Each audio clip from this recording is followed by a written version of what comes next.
کەشێکی پایزەی واشنگتن و گەڵا ڕێزانی درەختەکان لەگەڵیشی داوێنەی هەزاران کوژراوی کۆن و نوێی دەستی ڕژێمی ئێران.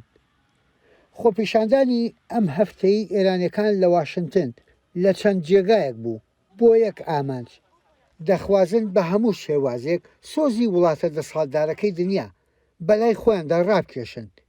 ئێرە نزیک لە کۆنگرێسی ئەمریکایە مەزرایەک لە وێنەی قوربانیەکانی دەستی ڕژێمی ئێران خراوەتە بەرچاوی هەموو شۆکەرانی واشنگتن دیسی.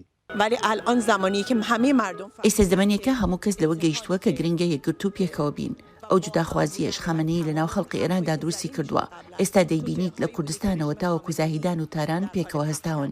نە شێخمان دەوێ نەشا، بەڵکو ئازادی و دیموکراسیمان بۆ ئێران دەوێت. کۆمەڵە گەنجەکەی ڕێخەری خۆپیشاندانەکانی واشنگتن ئەم هەفتەیە شوێنێکی گەنجانیان هەڵبژاردووە جۆرج تاون و سەرڕۆخی ڕووباری پۆتۆماک.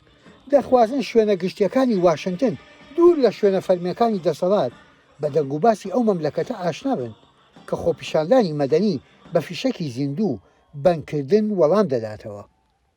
ئەمە ئەوڕ لە جۆرج تاونی دیسی کۆبوونەتەوە لە بەرەوەی کە فکرمان کە گشتێکی باش بێکە لە تەواوی دیسی خۆمانیشاندەی نەها لە پێش کۆنگرێسی ئێرەش خەڵکی زۆرێکی لێ ئەمریکای هەموو وڵاتێکی دەرەوەی ئێرانە لێرەنا لە بەرەوەیەوە هاتوونەتە ئێرە بۆی کە خۆمانیشاندەین لە تەواوی واشنگتن دیسی. لە نێو خۆپیشاندانەکانی واشنگتن هاوتای نیشتیمانەکەیان هەموو ڕەنگ و نەتەوەیەکی تێدایە. ئەم خۆپیشاندانانە وای لێ هاتووە هەر نەتەوەیە و دەخوازێ بە شوناس و سمبولەکانیەوە بەشدار بێت.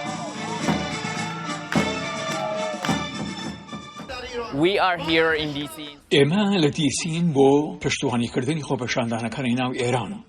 داوا لە خەڵکی ئەمریکا و سیاسیەکان دەکەم بە تەنگمانەوە بیان خەڵکی هەموو جیهان دەنگی ئێمە بن. دەمانەوەی فشار لەسەر سیاسیەکان دروست بکەن و پشتگیری خەڵکی ئێران بکەن. کۆتایی خۆپیشاندانەکە ڕەوتکردنە بەرەو شەقامی باڵدۆزخانەکانی وڵاتان لە واشنگتن لەنێویشیاندا ئەو جێی کاروباری ئێران بەڕێوە دەبات. هەر ئەوەش نا دەخوازن واشنگتن شەقام بکا بە ناوی ژینە ئەمینیەوە و لەسەر دیوارێکی واڵاش وێنەی بە گەورەی بکێشتێت. یەحیا بەرزنجی دەنگی ئەمریکا، واشنگتن.